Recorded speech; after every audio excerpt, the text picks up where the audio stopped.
चट्टान को तोड़ दिया करता है। भगवान जरा ये बताओ कि लोहे से भी ज्यादा शक्तिशाली कोई है क्या? भगवान महावीर ने कहा हां, लोहे से भी ज्यादा शक्तिशाली अग्नि हुआ करती है, जो लोहे को पिघला करके रख दिया करती है।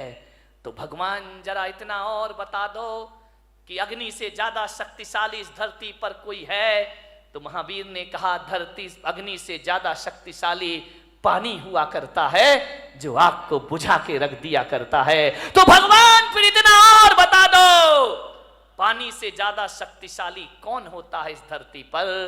तो भगवान महावीर ने कहा पानी से ज्यादा शक्तिशाली आदमी का संकल्प हुआ करता है, आदमी के हौसले हुआ करते हैं। बोले हौसलों से बड़ा कुछ होता है? तो महावीर ने कहा संकल्प से बड़ा इस धरती पर कुछ नहीं हुआ करता है। और संकल्प में वो ताकत होती है कि पानी को पाताल से निकालने की ताकत आदमी के संकल्प में हुआ करती है। ध्यान रखिए, संकल्पों से जिंदगी जी जाती है, संकल्पों से जीवन चलता है। मान्यवर विचार करिए, आप सोचिए, संकल्प बुलंद होना चाहिए इस आदमी के। इतने जल्दी हार मत मानो जिंदगी से, छोटी छोटी बातों। एक बहुत बड़े गणितज्ञ हुए हेरो 9 बार फेल हुए स्कूल में। कितनी बार? ऐसा कोई महात्मा बैठा जो 9 बार फेल हुआ हो? 9 बार फेल हुए। पिता ने कहा ये पढ़ाई बंद कर, तेरे बस की नहीं है, तू नहीं हो सकता पास। 9 बार फेल। चल पशु चरा, उठा डंडा, गाय चरा, भैंस चरा, तू पास नहीं हो सकता, तेरे भाग्य में पास होना लिखा ही नहीं है। उसने कहा यार लगता तो ऐसा ही है कि अब मैं पास नहीं हो सकता। 9 बार फेल हुआ क्लास में। एक दिन बैठा था अपने घर में, एक चींटी को देख रहा है। चींटी चढ़ रही है, गिर रही है, चढ़ रही है, गिर रही है, फिर चढ़ती है, फिर गिरती है, फिर चढ़ती है, फिर गिरती है। हीरो ने कहा यार ये गिनू तो कितनी बार चढ़ रही है। उस दिन वो चींटी 99 बार चढ़ी और गिरी, 100वीं बार ऊपर चढ़ी। उसने कहा मिल गया। पिता से कहा मैं स्कूल जाऊंगा, मैं पढ़ूंगा। बोले पागल है क्या, 9 बार फेल हुआ है? बोले 9 बार हुआ हूं ना, अभी 90 बार बाकी है। बोले क्या मतलब? बोले वो चींटी 100वीं बार ऊपर चढ़ी है, मैं तो अभी 9 ही बार फेल हुआ हूं, 90 बार। बाप ने कहा पागल 90 बार में 90 साल लग जाएंगी, तू मर जाएगा, तो चींटी की बराबरी। अरे बोले कुछ भी हो जाए, अभी तो 90 बार मुझे पास होना। एक बात लग जाए आदमी को तो जिंदगी बदल जाया करती है, एक बात में जीवन के सूत्र मिल जाते हैं। बोले 90 बार तो अभी और पढ़ना है मुझे। बहुत जिद की पिता से, पढ़े लिखे, मालूम है 10वीं बार में वो बच्चा पास हो गया और वो सबसे बड़ा गणितज्ञ बन करके खड़ा हो गया। उसकी किताबें मैथमेटिक्स में चला करती हैं। ध्यान रखिए, इतना महान गणितज्ञ बना, उसके जैसा गणित के सवाल हल करने वाला दुनिया में दिखाए। आदमी थक जाता है, आदमी हार जाता है, आदमी अपनी सोच से हार जाता है। एक बात बताइए, 2 पहलवान लड़ रहे हैं, दोनों की शक्ति बराबर है, दोनों के दांव पेंच एक से हैं, कुश्ती लड़ रहे हैं, दोनों के एक से दांव पेंच, एक ही गुरु, एक सी ताकत, एक हारता है एक जीतता है। बताओ भाई कौन हारेगा कौन जीतेगा? बोलिए, आपसे मेरा निवेदन है, दोनों लड़ रहे हैं, एक सी ताकत है, एक से दांव पेंच है, कुश्ती लड़ रहे हैं, एक से वजन और एक सी ताकत वाले होने के बाद भी एक तो हारेगा ना, एक जीतेगा। कौन हारेगा? ध्यान रखना, ताकत तन की एक सी है, हारता वही है जो मन से हार जाएगा, वो शरीर से हार जाएगा। मेरे भाई, जो मन से हार मान लेता है वो तन से हार मान लिया करता है। तो मैं आज आपको सूत्र दे रहा हूं कि मन के हारे हार है और मन के जीते जीत। जिसका मन हार गया वो दुनिया में कभी विश्व विजेता नहीं बन सकता है। सम्राट सिकंदर अंतिम सांस तक विश्व विजेता के सपने देखते रहा। मान्यवर, सपने देखिए, देखना चाहिए। बिना सपनों की जिंदगी कभी आगे नहीं बढ़ा करती है। हौसलों के साथ जिंदगी को जियो मेरे भाई। विपत्तियां आएंगी जीवन में, विपत्तियां जो होती हैं वो पार्ट ऑफ लाइफ है आदमी के जीवन में, जीवन का एक हिस्सा है। विपत्तियां पार्ट ऑफ लाइफ है और विपत्तियों में अपने आप को संभालना आर्ट ऑफ लाइफ हुआ करती है मेरे भाई। सबसे बड़ी कला हुआ करती है मुसीबतों में अपने को संभाल के रखना, बहुत बड़ी कला हुआ करती। आर्ट ऑफ लाइफ बनाओ, पार्ट ऑफ लाइफ को ध्यान रखिए। जीवन की एक कला है जिंदगी, मौत से मत घबराइए। मान्यवर, जिंदगी जीने के लिए मिली है, इसे आत्महत्या की भट्टी में मत झोंकिए। पूरी जिंदा दिली के साथ जिंदगी को जीने का प्रयास करिए। जियो, बहुत आनंद है इस जिंदगी में। बच्चों पर इतने पढ़ाई का प्रेशर मत डालो। बच्चों की कामयाबी देखना है या काबिलियत देखना है? मान्यवर, ध्यान रखना। आप कामयाबी के पीछे दौड़ते हैं, काबिलियत का ध्यान नहीं रखते हैं। बच्चों को कामयाब भले ना बनाओ, लेकिन बच्चों को काबिल जरूर बनाइए, ध्यान रखिए। कोई जरूरी नहीं है, इतना प्रेशर मत डालो कि तुम्हारे बच्चे आत्महत्या करने को तैयार हो जाएं। अपने विचार उन पर मत लादिए, उनके ज्ञान की क्षमता को देखिए। वरना माँ बाप इतना प्रेशर डालते हैं और जब रिजल्ट आता है तो हमारे घर का चिराग अपने हाथों से फांसी के फंदे लगाकर दुनिया से विदा हो जाया करता है। ध्यान रखिए। डिप्रेशन में जी रहे हैं लोग, तनाव में जी रहे हैं लोग, ज्यादा और जल्दी के चक्कर में जी रहे हैं लोग। ज्यादा और जल्दी नहीं, ध्यान रखना। यहां तो संसार है, राजपाट छिन भी जाए तो वनवास में राम लक्ष्मण स्वर्गों जैसा जीवन जी करके दिखा दिया करते हैं। जिंदगी को जियो, पूरी आशा से जियो, पूरे विश्वास से जियो। आत्महत्या के अंधे कुएं में छलांग मत लगाओ। यदि आप ऐसे विचार, महिलाओं से मेरा निवेदन, पुरुषों से मेरा निवेदन है बड़ी विनम्रता के साथ, जब अपने उपलब्धियों पर अकड़ हो तो अपने ऊपर वालों को देखना। इस दुनिया में हमारे भी बाप बैठे हुए हैं, ध्यान रखना। हमने क्या कमाया है? टाटा बिरला वालों को देखना, उनके आगे अपनी कोई औकात भी नहीं है, उनके चौकीदार की हैसियत नहीं है अपनी। रिलायंस बंधु इतना कमाया है उनने। जब अकड़ पैदा हो तो ऊंचे वालों को देखना, और जब निराशा पैदा हो तो अपने से नीचे वाले को देखना। जिंदगी तुम्हारी आनंद में परिवर्तित हो जाएगी। मेरे पास इतना है, ईश्वर ने इतना दिया है। ऐसे भी लोग हैं जिनके पास 4 छत, 4 दीवार और 1 छत भी मौजूद नहीं है। ध्यान रखिए। मान्यवर, सोचना है। भौतिक असफलताएं और भौतिक सफलताएं, जब भौतिक सफलताएं आदमी को जीवन दे नहीं सकती हैं तो भौतिक असफलताओं को जीवन लेने का कोई अधिकार भी नहीं हुआ करता है। मान्यवर, जीवन को जियो, पूरी जिंदा दिली के साथ जियो, हर हाल में जियो। जैसा भी जीवन आए, ध्यान रखना। माता पिता डांट दे, बच्चों को गुस्सा कर दे तो ये मत सोचना कि मेरे बाप ने मुझे डांट दिया, मेरी मां ने मुझे डांट दिया। बच्चों से मेरा निवेदन है, सासू डांट दे तो बहू आवेश में ना आ जाए। वो इतना सा सोच ले, एक विचार बना ले कि यार माँ बाप नहीं डांटेंगे तो हमें कौन डांटेगा। ये डांटने का हक तो हमने दुनिया में माँ बाप को दे रखा है। अरे बड़े बुजुर्ग नहीं डांटेंगे तो हमें कौन डांटेगा। इतना सोच लो, बड़ी तसल्ली मिलेगी। हमारे ऊपर अनुशासन कौन रखेगा फिर? वो नहीं डांटेंगे तो कौन डांटेगा। और बड़े बुजुर्गों से निवेदन है, बच्चे, बेटियां, बहुएं गलती कर दें तो डांटने से पहले सोचना, बच्चे गलती नहीं करेंगे तो कौन गलती करेगा।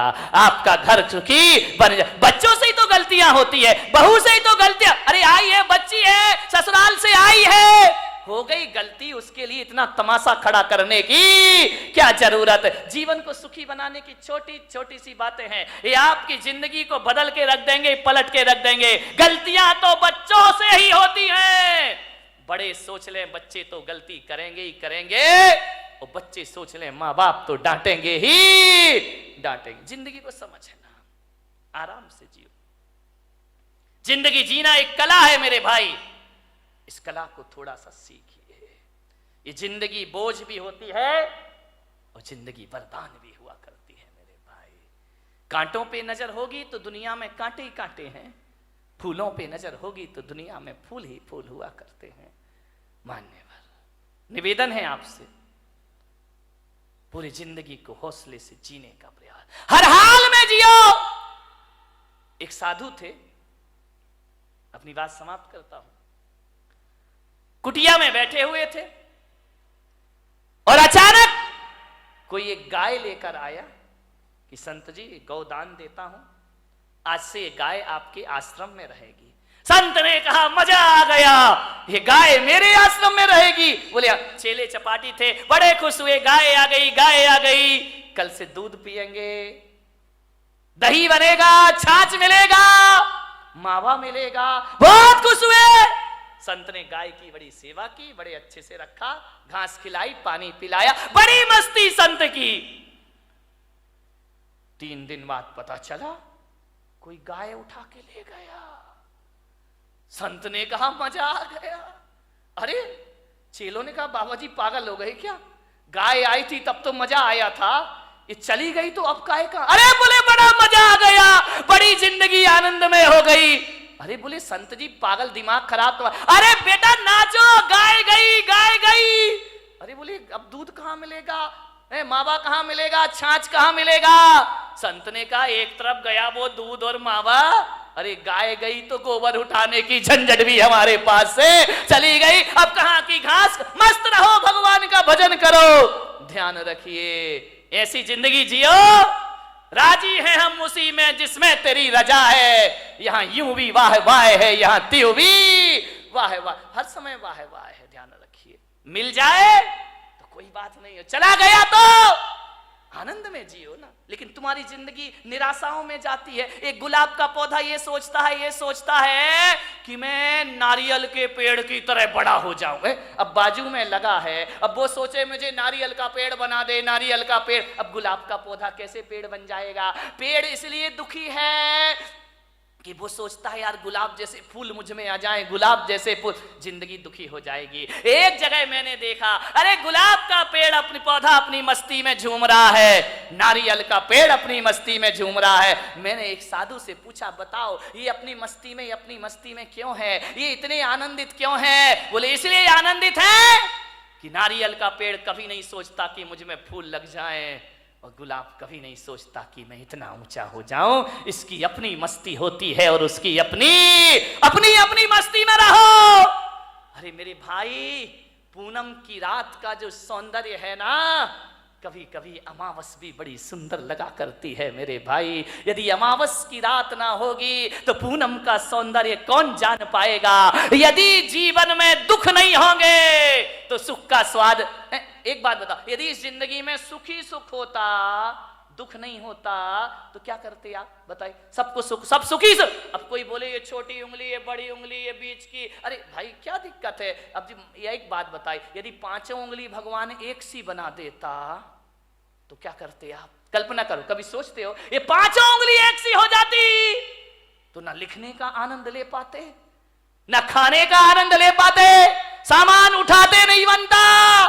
ध्यान रखना, हर उंगली का अपना अपना महत्व हुआ करता है। अंगूठा है और अनामिका है, तभी आप इससे कुछ लिख सकते हैं। ध्यान रखिए, ये बीच की उंगली है, ये ध्यान रखना, ये बीच की उंगली सबसे बड़ी हुआ करती है। ये उंगलियां भी इसके जैसी बड़ी होने का ख्वाब देख ले तो ये दुखी हो जाएंगे। ये अनामिका है, ये नहीं होगी तो सिंदूर कहां से लगाओगे और तिलक कहां से लगाओगे। विचार, एक बार इन उंगलियों में झगड़ा हो गया। अंगूठा बोला मैं सबसे बड़ा। बोले क्यों। बोले देखो मैं सब। बात तो देखो, ये अंगूठा है, दिखाई दे रहा, ये अंगूठा लेकिन ऐसा बदकिस्मत है कि अंगूठा ये है, अंगूठी ये पहनती है। ध्यान, इसके पास नहीं आती अंगूठी, इसके पास आती। ये 4 अंगूठी पहनती है, अंगूठा अंगूठा ही दिखाते रह जाया करता है, उस पर आभूषण ही नहीं आते हैं। बोले मैं सबसे बड़ा। बोले क्यों? बोले मैं मोटा हूं, मेरे बिना 4 उंगलियों तुम लोग कुछ नहीं कर सकती हो, तुम्हारा कोई अस्तित्व नहीं है। तर्जनी ने कहा इसका मतलब मैं नहीं होंगी तो तुम दिखाओगे किसे? ये तो दूसरों पे उठती उंगली, अपने पे तो उठती नहीं है। बोले दूसरों पे उंगलियां उठाने की जरूरत पड़ेगी, मैं तैयार खड़ी हूं। बड़ी ने कहा मैं सबसे बड़ी हूं। अनामिका ने कहा चल, काय की सबसे बड़ी है, मैं नहीं होंगी तो तेरा कोई अस्तित्व नहीं बचे। छोटी वाली चुपचाप खड़ी थी। बोली बहन तू भी कुछ बोल ले। बोली मैं काय को बोलूं, मैं तो सबसे बड़ी हूं। अरे बोली छुटकी ज्यादा बोल रही है, इतनी सी तो है, वो कह रही सबसे बड़ी हूं। बोले तू क्या करती है? अंगूठा ने कहा मैं साइन करता हूं, अंगूठा लगाता हूं। तू क्या साइन करेगा? तर्जनी ने कहा मैं नहीं होंगी तो पेन कहां से पकड़ लेगा? तो बीच वाली ने बोली चल तेरे में ताकत तो मेरे से आया करती है। छिंगली ने कहा देखो छोटी वाली ने, मेरे पास कुछ नहीं है, मैं सबसे छोटी हूँ, लेकिन मैं इतना जानती हूँ, मैं सबसे बड़ी हूँ, मैं सबसे बड़ी हूँ। बोले छोटी हो के अपने को बड़ी क्यों कह रही है? बोले इसलिए कि जब जब भगवान को प्रणाम किया जाता है मैं सबसे आगे खड़ी रहती हूँ और तुम सब मेरे पीछे खड़े। ध्यान रखिए, प्रणाम करोगे तो छोटी वाली, जो झुकना जानता, जो प्रणाम करता, वो सबसे बड़ा हुआ करता। किसी से क्षमा मांगो, देखो लड़ने में तो तर्जनी तुम तैयार रहती हो, लेकिन जब माफी मांगी जाती है तो मैं सबसे आगे खड़ी रहा कर। सबका आनंद है अपना अपना, सब उंगलियां एक सी हो जाएं तो जीने का मजा क्या बचेगा मेरे भाई? ये छोटे बड़े नहीं रहेंगे तो जिंदगी कैसे चलेगी? इस दुनिया में क्षत्रिय की भी जरूरत है, इस दुनिया में ब्राह्मण की भी जरूरत है, इस दुनिया में वैश्य की भी जरूरत है, और इस दुनिया में शूद्र की भी। शूद्र नहीं होंगे ना, 3 दिन हड़ताल कर दे, जीना मुश्किल हो जाएगा मेरे भाई, ध्यान रखिए। सबका अपना महत्व है, अपने अपने में राजी हो जाओ। राजी हैं हम उसी में जिसमें तेरी रजा है। यहाँ त्यों भी वाह वाह है। यहाँ कबीर का झोपड़ा एक दिन बेश्या के कोठे के सामने बना दिया गया। बेश्या को बड़ी परेशानी हुई, कबीर को कोई परेशानी नहीं थी। संतों को क्या परेशानी? परेशानी तो संतों से दुनिया को है। कबीर अपनी भक्ति करता था, राम नाम भजन में लीन रहता था। बेश्या को डिस्टर्ब हो गया। रोज बेश्या के कोठे में ढोलक बजती, तबले पर थाप पड़ती, घुंघरुओं की आवाज आती, और जब घुंघरुओं की आवाज और ढोलक की थाप पड़ती, कबीर उस संगीत में अपने राम का भजन किया करता, भगवान का स्मरण। बड़ा आनंद है मुझे इस जीवन में। लेकिन जैसे ही कबीर भजन गाता तो ये दीवाने मतवाले लोग वेश्या के कोठे में जाते और कबीर का भजन सुनते, कबीर के पास जाकर बैठ जाते। अरे बेश्या ने कहा ये कबीर तो मेरा धंधा चौपट कर देगा। जे लोग आते हैं वासना के लिए, ये साधना में लगा देता है। बोले ये तो मेरी दुकानदारी पूरी बंद कर देगा। बेश्या ने कहा इसका झोपड़ा हटाओ यहाँ से, अपना धंधा बंद हो जाएगा। लोग कबीर के पास जाते हैं, शरीर को नश्वर समझने लगते हैं, भोगों को नश्वर समझने लगते हैं। और ये आदमी भोगों को नश्वर समझेगा तो मेरा तो खाना खराब हो जाएगा। बेश्या ने अपने यारों से कहा कि जा आज रात को कबीर का झोपड़े में आग लगा दो, जला दो रात को। रात हुई, बेश्या के यार गए, कबीर के झोपड़े में आग लगा दी। घास फूस का झोपड़ा धू धू करके जलने लगा। कबीर ने देखा वाह वाह, अभी तो ये झोपड़ा तू कितना चाहता है मेरा राम, मुझे कितना प्यार करता है।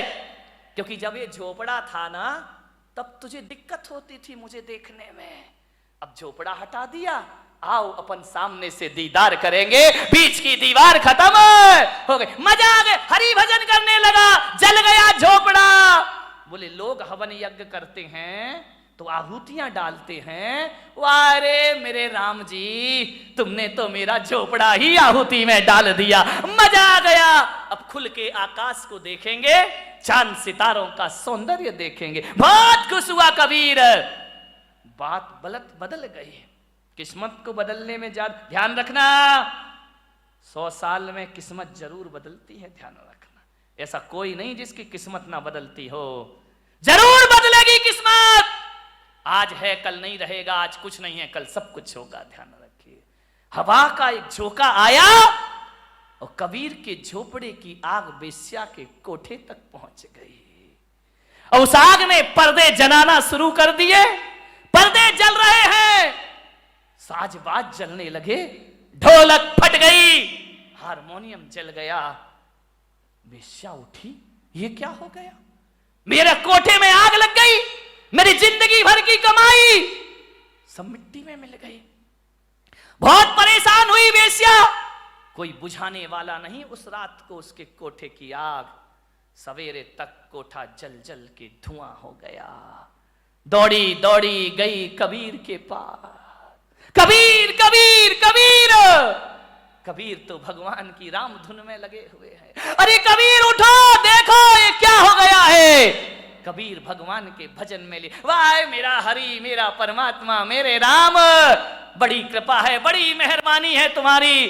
बेश्या ने कहा कबीर तेरे तो आगे पीछे कोई नहीं है, तू तो साधु अक्खड़ फक्कड़ है। मेरी तो जिंदगी भर की कमाई धू धू करके जल गई कबीर, मैं बर्बाद हो गई। कबीर ने आंखें खोली, क्या हुआ बेश्या? देख कबीर, मेरा कोठा जल रहा है, धू धू करके राख हो रहा है मेरा कोठा, बचा ले कबीर, बचा ले। कबीर ने कहा इसमें मैं क्या कर सकता हूं? बोले कबीर मुझे माफ कर, मैं प्रायश्चित चाहती। अरे किस बात का प्रायश्चित? बोले तेरा कोठा जलवाया था मैंने। किससे? मेरे यारों से। तो कबीर ने कहा मैं क्या करूं, तू मेरी अपराधिन है ही नहीं। तेरे यार ने मेरा झोपड़ा जला दिया, मेरे यार ने तेरा कोठा जला दिया। ये तो दो यारों की लड़ाई है, तेरी मेरी तो कोई बात है ही नहीं। ना तेरी गलती ना मेरी गलती। तेरे यार ने मेरा झोपड़ा जलाया तो मेरे यार ने तेरा कोठा, ये दो यारों की लड़ाई है। अब देख बेश्या, किसका यार दमदार है। देख मेरा यार दमदार है या तेरे यार, जो कल यार तेरे साथ घूमा करते थे तेरे लोग, आज एक भी तेरे पास नहीं है। और आज झोपड़ा जलने के बाद मेरा हरि मेरे पास हमेशा से मौजूद है। ध्यान रखिए बारामती वालों, यारी करो तो ऐसी करो जिसका यार दमदार हो, उससे दोस्ती करो मेरे भाई। ऐसे यारों से क्या दोस्ती करना, जिंदगी में आनंद में जियो। सूरत में मेरे भक्त ओम प्रकाश बाबूजी अब इस दुनिया में नहीं है, मैं भीलवाड़ा में कहीं था। रात पता चला कि उनकी फैक्ट्री में आग लग गई, धू धू करके फैक्ट्री जल गई। मेरे पास, मेरे स्टाफ के पास फोन आए कि बाबूजी की झोपड़ी, बुरी मिल जल गई है कपड़ों की। वो जिन शरणम के अध्यक्ष थे उस समय, बाबूजी की फोन पर स्पीकर खोल के बात हुई। मैंने कहा बाबूजी ये जो मील जल गई आपकी, कहां हैं आप? बोले कहां हूं, सामने खड़ा हूं, मील जल रही है कपड़े की, आप कुछ नहीं कर रहे। क्या करना महाराज, कर भी क्या सकता हूं, मैं तो बुझा नहीं सकता। बुझाने वाले अपना काम कर रहे हैं, मैं अपना काम कर रहा हूं। मैंने कहा क्या हुआ? कुछ नहीं महाराज, चिंता मत करो, आपका हाथ हमारे सिर पर है, ऐसी 10 मील फिर खड़ी करने की मैं ताकत रखा करता हूं। वो आदमी कमजोर नहीं पड़ा, वो शख्सियत कमजोर नहीं पड़ी, हौसले हैं महाराज। आपका शिष्य इतना कमजोर नहीं है, 2 मील क्या ऐसी और भी जल जाए तो भी मेरे मन में कोई फर्क पड़ने वाला नहीं है। मैंने कहा बाबूजी आप उस समय क्या महसूस कर रहे थे जब वो मुझसे मिलने आए? बोले क्या कर रहा था, आपका हाथ सिर पर है ना, भगवान मेरे साथ है ना। तो मैंने कहा जब मील जली हुई देखी आपने तो क्या महसूस किया? बोले यही किया कि पेड़ से कुछ पत्ते हैं झड़ गए हैं, पतझड़ है, सावन फिर आएगा, मैं फिर हरा हो जाऊंगा। ध्यान रखिए कपड़ा ही तो जला है, मील ही तो जली है, मेरे हौसले तो नहीं जले हैं ना। और आपको विश्वास नहीं होगा, 6 महीने में बाबूजी ने दूसरी मील खड़ी कर दी उसी जगह पर जाकर। मान्यवाद।